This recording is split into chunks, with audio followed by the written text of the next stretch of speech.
Before we get started with the example 1, which is classifying our conic sections, we're going to read through the first page together. So it's listed by conic section. In our first one we have is a circle, and here's our standard form. X minus h squared plus y minus k squared is equal to r squared. Things to remember is that h and k is the center and r is the radius. Then we have our ellipse, and it gives the two different equations that we have for ellipses, knowing that h comma k is the center, 2a is the major axis, 2b is the minor axis, and it gives our relationship between a and b, letting us know that a is the bigger than b always. Then we have our hyperbola. Again, we have two different equations for our hyperbola. hk is our center, just like everything else. A is the distance between the center and either vertex. And our relationship between A, B, and C is listed here. And B is going to be greater than 0. And then in our parabola, we have our two different equations. We have our y equals and we have our x equals. Things that we want to remember as we're looking at our different equations for our ellipses. The equations for a circle, an ellipse, and a hyperbola all have an x squared term and a y squared term. The parabola is the only conic whose equation contains only one squared term. So it's our parabola that has only one squared term. That's a big thing to determine the difference between a parabola and everything else. The coefficients of the x squared term and the y squared term have the same sign. They are both positive in the equations for a circle and an ellipse. So the number in front of x squared, the number in front of y squared are both positive in circles and ellipses. And the coefficients of the x squared and the y squared term have different signs in the equation of a hyperbola. So let's take a look at example 1 at all our different equations, thinking about these things to determine which one is which.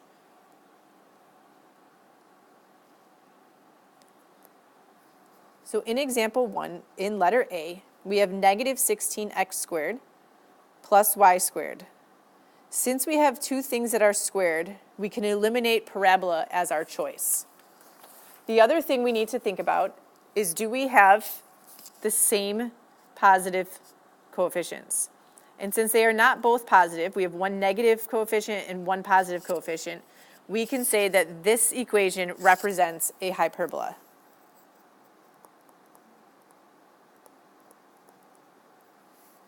Then let's take a look at letter B.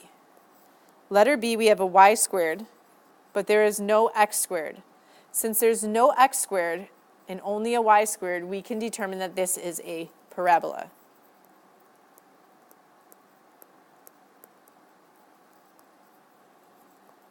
In letter C, we have an x squared and we have a y squared. They are different signs. One's positive and one's negative. So again, like letter A, this indicates to us that we have a hyperbola.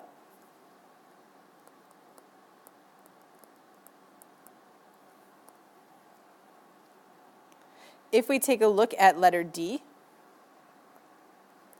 we have an x squared and we have a y squared. They are both positive, so it could be either a circle or an ellipse. If the number, the coefficient in front of our x squared and our y squared are exactly the same, we have a circle. If they're both positive but they're different, then we have an ellipse. So this one indicates that we have a circle. And then finally in letter E, we look at our x squared and y squareds. They're both positive and they are different coefficients. This indicates to us that we have an ellipse.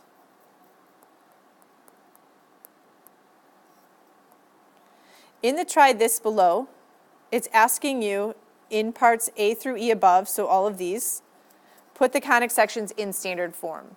So all your conic sections, the hyperbola, the parabola, the circle, the ellipse, they all put it in standard form slightly different. A lot of them are the same in terms of completing that square, but I want you to go through those to determine, do you know how it's supposed to look, what the standard form should look like at the end, and how to get there. If you have questions on getting the standard form in any of them, please let me know. The first part of your test will be on identifying them and putting them in standard form. So this is really good practice for that. So you can pause it now, unpause it when you're ready to check those forms. If you did letter A correctly, your hyperbola will be y minus 2 squared over 16 minus x plus 3 squared over 1 equal to 1.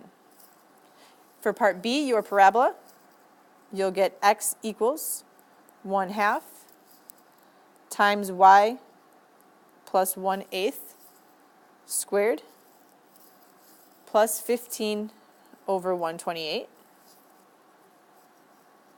Your hyperbola, if you did that correctly, should be y plus 3 squared over 16 minus x plus 2 squared over 4 equal to 1. If you did the circle correctly, you should get x minus 3 squared plus y plus 2 squared equal to 3. And finally, letter E, if you did your ellipse correctly, you'll get x minus 3 squared over 5 plus y minus 1 squared over 2 equal to 1. If you have any questions on this, please let me know.